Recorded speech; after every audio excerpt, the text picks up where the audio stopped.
मरहूम इशफाक अहमद कहते हैं, मेरे मंझले बेटे को परिंदों का बड़ा शौक है। उसने घर में परिंदों के दाना खाने के ऐसे डब्बे लगा रखे हैं जिनमें ऑटोमेटिक दाने एक एक करके गिरते रहते हैं और परिंदे शौक से आकर खाते रहते हैं। जब हम कसूर से लाहौर आ रहे थे तो इसने एक दुकान देखी जिसमें 5-5 किलो के थैले पड़े हुए थे, जिनमें बाजरा और टोटा चावल वगैरह भरे हुए थे। उसने मुझसे कहा कि अब्बू, ये परिंदों के लिए बहुत अच्छा दाना है।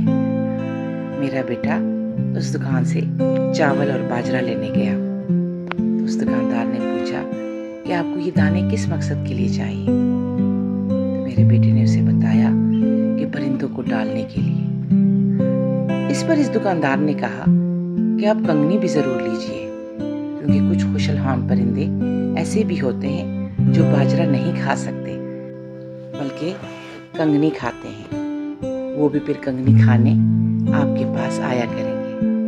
उसने कहा कि बिस्मिल्लाह, कंगनी ज़रूर दे दें और इस रहनुमाई का मैं आपका उम्र भर शुक्रगुजार रहूँगा। वो चीज़ें लेकर जब उसने पर्स निकालने की कोशिश की तो ना मिला।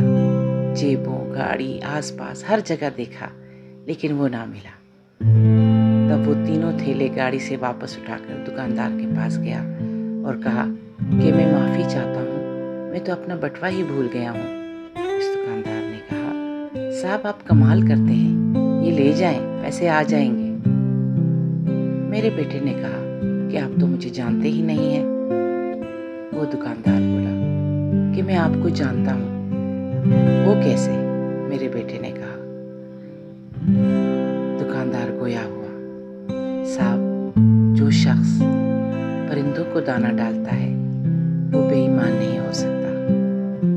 अल्लाह को आसानियाँ अता और आसानियाँ तकसीम करने का शर्फ अता फरमाए।